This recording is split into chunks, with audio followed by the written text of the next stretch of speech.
ነገር ያለው ሁሉንም ነገር ከዚህ በኋላ እኔ እናንተ አብረን ብንሆን ደስ ይለኛል። ውድ ተመልካቾቻችን እንግዲህ ዛሬ አብርሃም ይቅርታ ለመጠየቅ የበቃበት ቀን ሆኗል። ሩታ አብርሃምን ይቅርታ ለመጠየቅ ከኤፍሬም ጋር ፕሮግራም ይዛለች። በፕሮግራሙ መሰረት አብርሃምን ሩታና ኤፍሬም እየጠበቁት ይገኛል። አብርሃም እንግዲህ ያው ከውድ እህቱ ጋር እንደሚመጣ ያው እየተናገሩ እንደነበረ ሰምተናል። ስለዚህ ሩታ ከልቧ ተጸጽታ ለልጇ ስትል ለትዳሯ እንዳይበተን ብልጥ ሆና ጎበዝ ሆና አብርሃምን ይቅርታ ለመጠየቅ ራሷን አዘጋጅታ ከአብርሃም ወንድም ጋር ከኤፍሬም ጋር ያው በደንብ ተዘጋጅተውበት አብርሃምን ይቅርታ ለመጠየቅ ፕሮግራም ይዘዋል።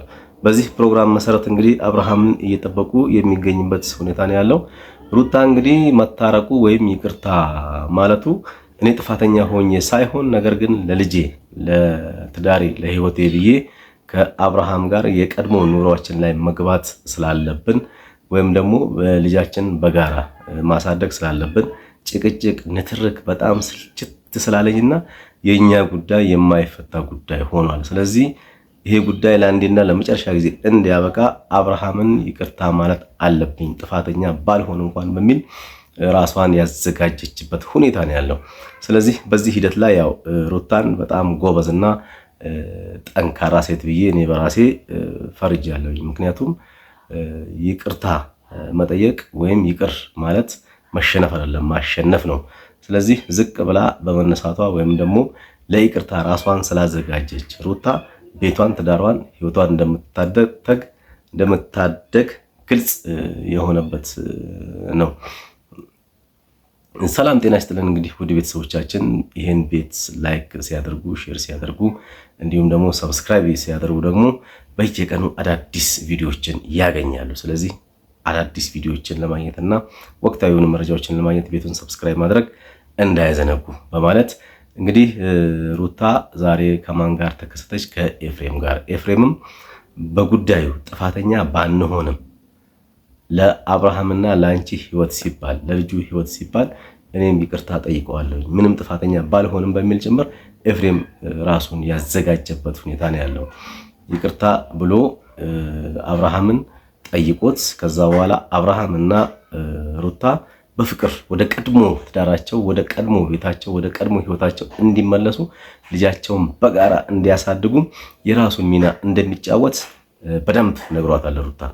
ሩታንም በዚህ መልክ አጠንክሮ ይቅር ማለት አለብሽ በማለትም ጭምር ወደዚህ እንድትመጣ አድርጎ ያው ኤፍሬምና እህቱን እየጠበቁ ይገኛሉ። አብርሃምና እህቱን ቡዜን እየጠበቁ ይገኛሉ ኤፍሬምና ሩታ። ስለዚህ ሩታ እንግዲህ ብልጥ ሆና ወደዚህ ሲስተም መግባቷ እኔ በጣም ተመችቶኛል። ስለዚህ አብርሃም ይቅርታውን ይቀበላል ወይ? ቡዜስ በቀላሉ በዛሬው ቀን ተፈታ አብርሃም ይቅርታውን እንዲቀበል ታግዛለች ወይ የሚለውን እንግዲህ በቪዲዮ በመጨረሻው የአብርሃምና የቡዜ ውሳኔ ምን ሆነ፣ ኤፍሬምና ሩታስ ያሰቡት ዓላማ ያሰቡት ግብ ተሳክቷል ወይ የሚለውን እንግዲህ ከዚህ ቪዲዮ መጨረሻ ላይ የምትረዱት ይሆናል ማለት ነው። ስለዚህ ሰብስክራይብ ማድረግ እንዳይዘነጉ፣ አዳዲስ ቪዲዮዎችን አዳዲስ መረጃዎችን በዚህ ቤት ያገኛሉ። ሼር ላይክ ማድረግ እንዳይዘነጉ በማለት የዛሬን በዚህ አበቃውኝ። በውጭም በአገር ውስጥ ያላችሁ ሰላማችሁ ብዝት ይበልልኝ። እስኪ የመጨረሻውን ቪዲዮ እንግዲህ አብረን እንመለከታት። እኔ አሁንም አንተ ይመስለኛል ወደ ኋላ ነው እየተመለስክ ያለው። የኔን ስሜት የኔን የውስጤን ማንም ሊረዳኝ አይችልም። በቃ የተረዳኝ ይረዳኛል፣ የገባው ይገባዋል። አለቀ በቃ። አንተም ያው ነው ከሷ ምንም እንትን ያልከው ነገር የለም፣ የተሻልከው ነገር የለም በቃ። ስለዚህ እኔ ቡዜ እኔ በቃ ከዚህ በላይ መቆየት አይጠበቅም። እኛ ግን የቻልነው ሞክረናል። ብትሆን ደስ ይለናል።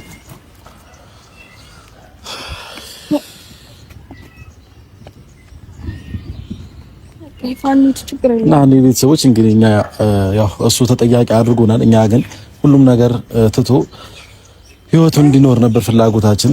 እሱ ግን ያሰበው በዛው ጥፋተኛ ጋር እንዳለ ነው ያሰበውና እኛ ግን ምንም አይነት ጥፋት አላጠፋንም። አሁንም ቢሆን ኑሌ እንሂድ በቃ